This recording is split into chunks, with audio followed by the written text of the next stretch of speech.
আমি উত্তম ভট্টাচার্য। আমি আজ কেন এখানে উপস্থিত হয়েছি?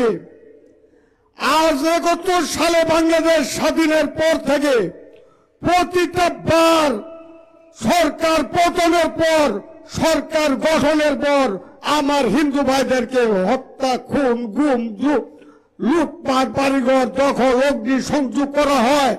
প্রতিটা বার বলা হয় জামাত ইসলাম এই দেশের রাজাকার, এরা এদেরকে এই খুন করেছে, বাড়িঘর লুটপাট করেছে, দখল করেছে। ওই আমি তো দেখিনি।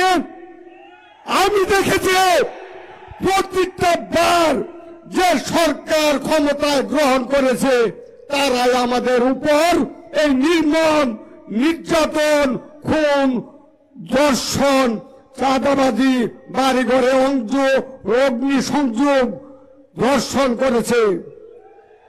আর আজ থেকে 17 বছর দেশ পরিচালনার দায়িত্বে ছিলেন আওয়ামী লীগ। আওয়ামী লীগের শাসন আমলে 7 বার আমার হিন্দু ভাইদেরকে, 7 বার লক্ষ লক্ষ মা বোনদেরকে তারা নষ্ট করেছে, সংগম নষ্ট করেছে, খুন করেছে।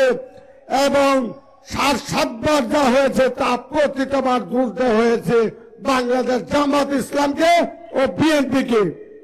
আমি তো দেখিনি, তাই আমি দেখেছি যে জামাত ইসলাম অন্যের প্রতিবাদী দল, তাই আমি অসংখ্য হিন্দু ভাইদেরকে নিয়ে জামাত ইসলামে যোগদান করেছি। আমি দেখতে চাই কোথায় হিন্দু ভাইদেরকে খুন করা হয়, কোন হিন্দু বাড়িঘরে অগ্নি সংযোগ, লুটপাট করা হয়, ভাঙচুর করা হয়।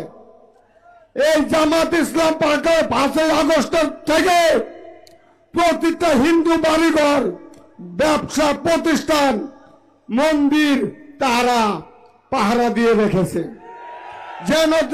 যেন জামাত ইসলামের কোথাও কোনো আর দোষ খুঁজে না পায়। তাই আমি এই পর্যন্ত যতগুলো সরকার গঠন করেছে প্রত্যেকেই আমাদের উপর নির্যাতন করেছে। আমি দেখেছি যে আমি আগেরটা লক্ষ্য করেছি 2001 সালে যখন জোটগতভাবে জামাত সরকার গঠন করেছিল, তখন মৌলানা মতিউর রহমান নিজামী ছিলেন শিল্পপতি। উনি দুপুরে লাঞ্চ খায় নাই, বাসার থেকে ভাত নিয়ে গেছে। উনি উনার আত্মীয় স্বজনের বাড়িতে সরকারি গাড়ি নিয়ে যান নাই, নিজের প্রাইভেট গাড়ি নিয়ে গেছিল। সরকারি খরচ উনি বহন করেন নাই। আজ তাদেরকে বলা হচ্ছে রাজাকার। আমি 71-এর যুদ্ধ দেখিনি, আমি 2020-এর করোনা মহামারীর যুদ্ধ দেখেছি। কে রাজাকার আর কে মুক্তি বাহিনী আমি চিনেছি। এই দেশে আর জামাতকে কেউ গালি দিয়ে কথা বলবেন না। জামাত ইসলাম রাজাকার না। আগামীতে জামাত ইসলাম সরকার গঠন করবে, আমরা দেখব। আমরা সনাতন ধর্ম অবলম্বী যারা আছি, হিন্দু, বৌদ্ধ, খ্রিস্টান, প্রত্যেকে দেখতে চাই জামাত ইসলাম সরকার গঠন করবে। এবং তারপর কোন হিন্দু, বৌদ্ধ, খ্রিস্টান বাড়িঘর, ব্যবসা প্রতিষ্ঠানে হামলা, লুটপাট, অগ্নি সংযোগ, দখল করে আমাদের দেখার আছে। আজকে এখানে আমরা শপথ করব যে আমাদের বাড়িঘরে লুটপাট, অগ্নি সংযোগ করবে তাদের হাত ভেঙে দিব। আমরা তাদের হাত ভাঙতে চাই। আমি বক্তব্য দেওয়ার সময় আমার নেই।